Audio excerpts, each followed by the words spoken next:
Poseidon, Lord of the Sea, the god of drought, floods, earthquakes and horses. But most importantly, one of the Olympians that I still haven't covered for some reason, and I know some of you have been asking for almost 2 years now, so I guess it's finally time. With a video of this magnitude, we should probably start at the very beginning with the Mycenaean religion, essentially the mother to all Greek myth.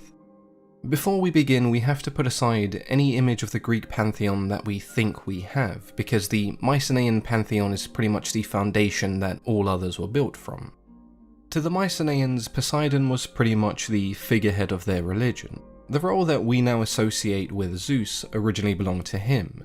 Even Persephone was considered the daughter of Demeter and Poseidon, as opposed to Zeus. But most of this can be attributed to the fact that Zeus is a deity that doesn't appear until much later. One of the earlier stories that we have of Poseidon involves him transforming into a horse to mate with Demeter, who had previously transformed herself into a mare. This whole transformation into an animal to mate with someone is something that we see numerous times all throughout Greek myth.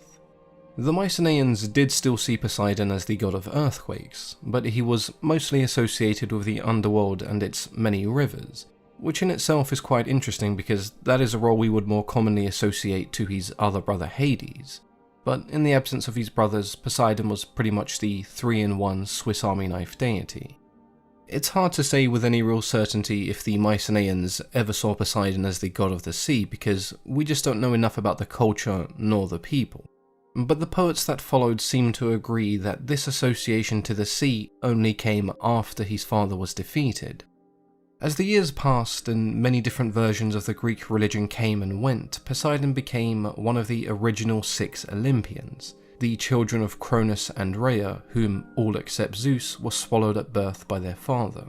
There are some versions of the story where Poseidon was also given away by his mother in the same way Zeus was, but these are much harder to come by. When they eventually did manage to overthrow their father, the 3 brothers drew straws to see how the world would be divided and who would rule which domain. But Zeus never intended for this to be a fair contest, and so the underworld was given to Hades when he drew the shortest straw. Poseidon would then take the sea when he drew the second shortest straw, and Zeus, emerging victorious, would of course become the ruler of the sky. It's quite rare to see images of Poseidon without his iconic trident, and when his name is mentioned, I'm sure the trident is what comes to mind for most people. During the War of the Titans, Zeus freed the Cyclopes from Tartarus, and in exchange they forged the gods their weapons. And this is where Poseidon would receive his trident, the symbol that would identify the god and ruler of the sea. Of course, Poseidon wasn't the only deity associated with the sea, there were many that came before him. From Pontus and Thalassa, which literally means sea, to Oceanus and the many minor deities and children that followed. The reason we refer to him as the god of the sea is because that is the role he took as ruler, and it's much easier to refer to one than having to name all 10,000. Seeing as we are on a topic of thousands of deities, I guess we can look at Poseidon's lovers and many, many children. Sadly, I can't mention every single one because YouTube does limit how long videos can be. That, and I'd like to remain somewhat sane, at least until the Zeus video, or maybe even Dark World episode 2. They're coming soon, I promise. That is, if my neighbours would stop howling like baboons and operating heavy machinery for 2 seconds so I can actually record a video. I've never really wished harm on anyone, but theoretically, if lightning did happen to strike the exact area that my neighbours were in, that would mean I can upload more than one video every 400 years, which would be pretty damn good. Just throwing that out there for anyone who wants to help me out. Looking at you, Zeus, there's a reason that both Hades and Poseidon got a video before you. So, if you want that video, you better get to work. I guess these random tangents have just become like a staple of most videos, and I'm just going to leave them in. Now for the few comedically challenged out there that think I'm being serious, that was a joke. I don't actually want my neighbours to get hit by lightning, even if they do make it impossible for me to make videos.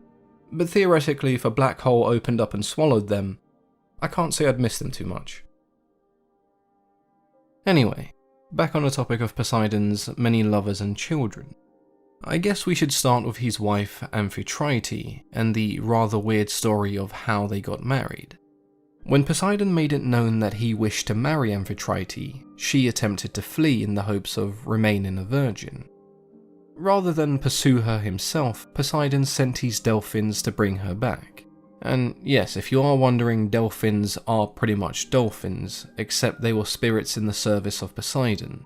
It's never really stated where they originated from, just that they were amongst his most beloved followers. There are two different versions of this story, one being that the dolphins kidnapped Amphitrite and brought her back against her will, and the other being that one dolphin in particular managed to convince her to come back and marry Poseidon. It's because of the actions of this one lone dolphin that the dolphin were actually placed in the sky as the constellation Delphinus. There is an additional part of this story written by Roman poets, where the dolphin responsible for persuading Amphitrite to come back actually organises and officiates the wedding. Now, as weird as this entire story may be, I'm sure if people could get married by dolphins today, then there are those that would. I don't know why, because the obvious animal of choice to marry you would be a penguin, because it already looks like they're wearing a tuxedo, and if you disagree, well, you're just wrong. So Amphitrite married Poseidon and became the Queen of the Sea. Together they had two children of note, a son named Triton, whose image is often confused with that of his father because he also carries around a trident.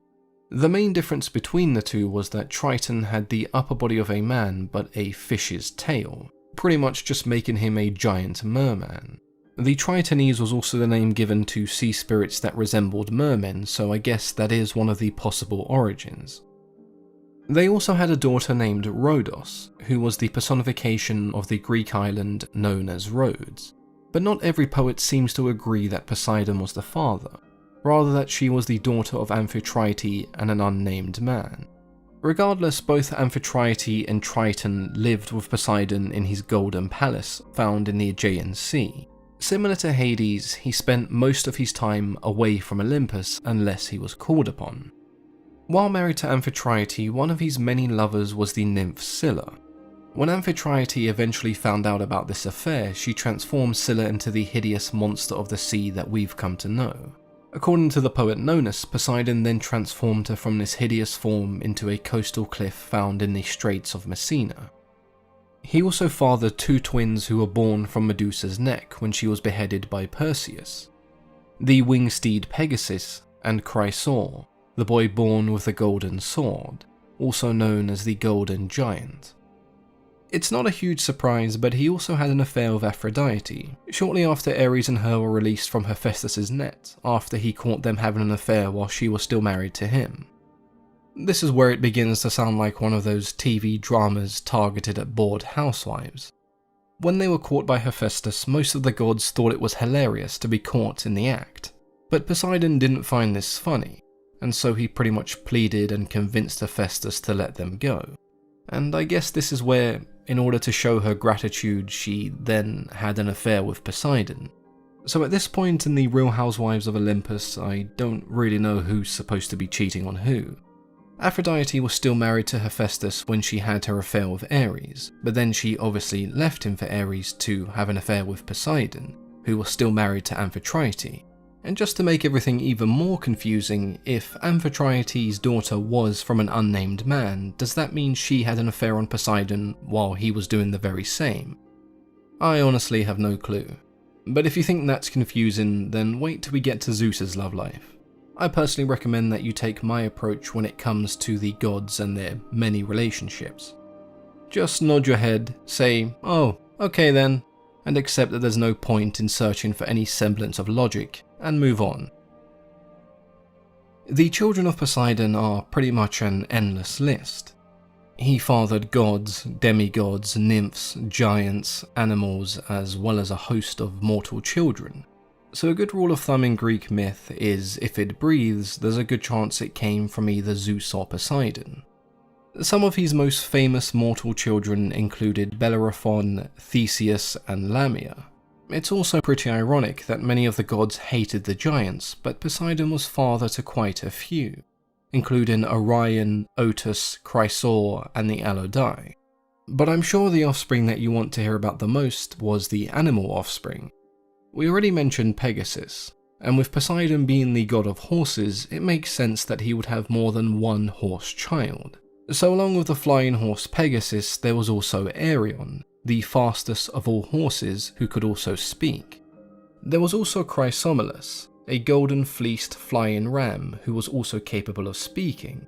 Pretty much Pegasus, Arion, and Chrysaor rolled into one.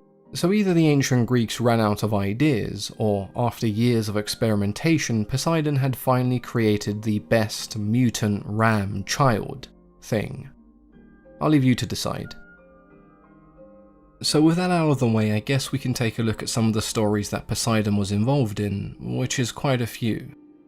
I'm sure many of you have heard the story of Perseus using Medusa's head to slay the sea monster Cetus and save Andromeda. This entire scenario only occurred because Queen Cassiopeia made the claim that her daughter was the most beautiful of all the land, even more so than the Nereides, the maidens of the sea who protected sailors and fishermen. Poseidon's wife also happened to be one of the Nereides, and so the thought of his wife's beauty being compared to a mere mortal angered him enough to where he summoned the monster Cetus to destroy their entire kingdom. The king and queen, not knowing what to do, then tied their daughter to a pair of rocks and offered her as a sacrifice to the monster in order to appease Poseidon. But this is where Perseus swoops in, saves the day, and kills the monster. It wasn't really uncommon to see Poseidon pop up in a story, retaliate because someone angered him, and then just disappear. When Odysseus blinded the Cyclops Polyphemus, he turned to his father to help him get revenge. And he did eventually answer his son's prayers, sending a huge storm to destroy Odysseus' ship and leave him and his men stranded, delaying their journey home for an additional 10 years. Another pretty well documented story was his dispute with the goddess Athena as to who would become the patron of Athens. As it was a city plagued by drought, Poseidon slammed his trident against the ground and created the people a spring. But the only water to come from this spring was salt water, so it was pretty much useless. Athena then gave the people an olive branch, which they preferred because it provided food, firewood, and it also represented peace. And so she became their patron deity, leaving Poseidon less than happy with the outcome. In the story of the Minotaur, King Minos prayed to Poseidon to present him with a splendid bull from the depths of the ocean, so he could show the people of Crete that the gods favoured him and that he was the rightful king. He promised Poseidon that he would then sacrifice the bull in his honour should he grant his prayer. Shortly after, the most splendid white bull Minos had ever seen appeared before him, and once his people saw this, he became the king of Crete. Now that it was time to keep his side of the bargain, Minos had grown fond of the bull, and thought he could trick Poseidon by swapping the bull with another from his herd. This of course didn't work, and Poseidon turned the bull feral. But he didn't stop there. He then made it so Minos' wife fell in love with this bull, and after having Daedalus build her a wooden cow, she climbed inside and had sex with said bull. From that rather odd form of bestiality, she had a child. This child would of course be the Minotaur, who would plague Minos' kingdom. So we are starting to learn that making Poseidon angry doesn't end very well. The same can be said for most gods, but Zeus and Poseidon tend to find the most creative ways to punish those guilty of hubris. There was also the time that the gods rebelled against Zeus during the coup of Olympus, and as a result, both Apollo and Poseidon were stripped of their divinity and placed in the service of King Laomedon, who had them build a wall around the city of Troy, promising to reward them once it was finished. The king went back on his word, and so Poseidon once again sent a sea monster to destroy the city. After consulting with an oracle, she told the king that the only way to save his people was to tie his daughter to a rock and offer her as a sacrifice. Very similar to the story of Perseus and Andromeda, but this time it would be Heracles who killed the monster. Throughout the Trojan War, Poseidon intervened several times helping the Greeks over the Trojans, but that is something we can discuss further when we cover the Trojan War itself.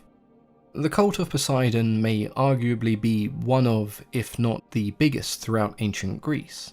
It did have some presence in central Greece, but the majority of his statues and temples were built in southern Greece and around the coastal islands, which does make sense, as many of his followers would have been sailors and fishermen.